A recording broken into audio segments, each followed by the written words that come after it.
O dado quer dizer o fato, né? Os dados. Não é de produção, não está na introdução.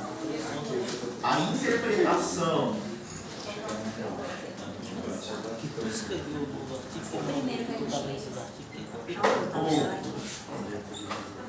Explicação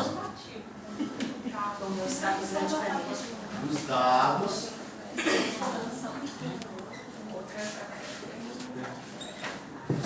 e a comunicação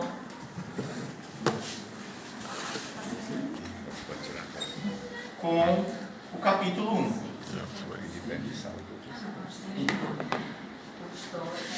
Ok?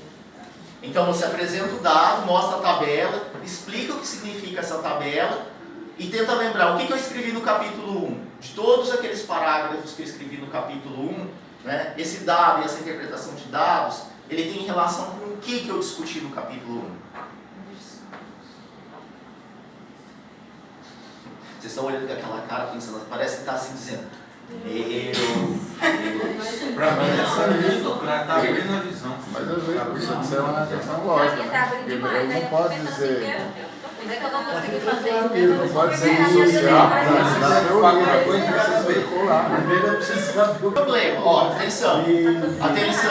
atenção. Se o capítulo 1, suponhamos, no capítulo 1, você foi bem pobre no capítulo 1, discutiu 3 artiguinhos miseráveis no capítulo 1. Mas o 3 não tá bom, não?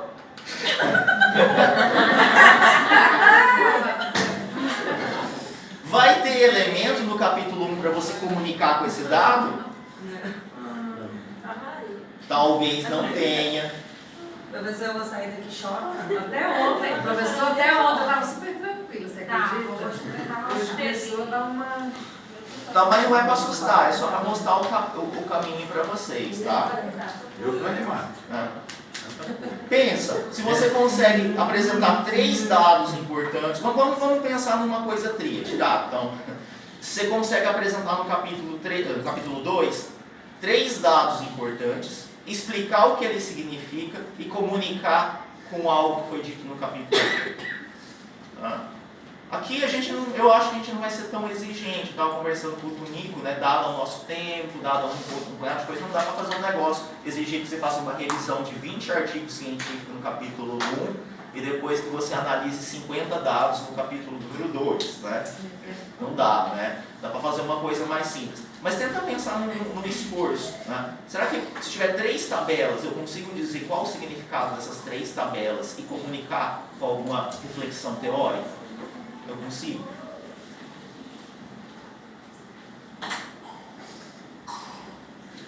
Beleza?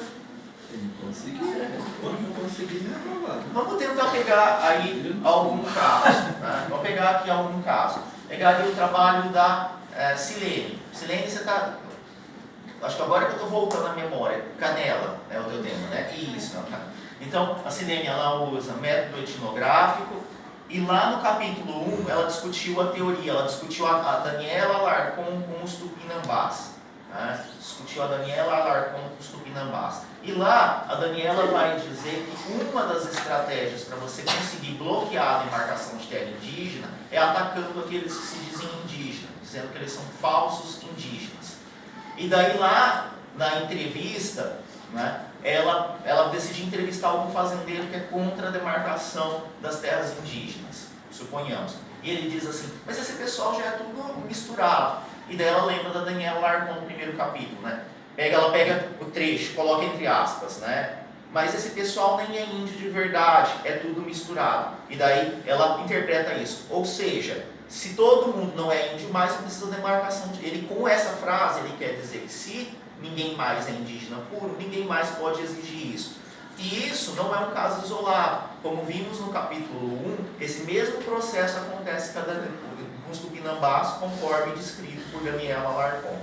Ó, comunicou, entendeu? Parece um monstro de 7 cabeças, mas é o dado, o que esse dado significa, e retoma algo que foi discutido no capítulo 1. Vamos tentar pegar algum outro exemplo. Suponhamos, esqueci seu nome, colega. Meu? Rose. Rose. Né? Então, a Rose no capítulo 1 ela está falando ali de estrutura e família. E daí ela pega... Repete aí, por favor. Do capítulo 1. O capítulo 1 é o que os outros dizem sobre o assunto, os outros pesquisadores dizem sobre o assunto. E o capítulo 2 é: eu, como pesquisador, encontrei quais fatos. Ah, beleza. Show de bola.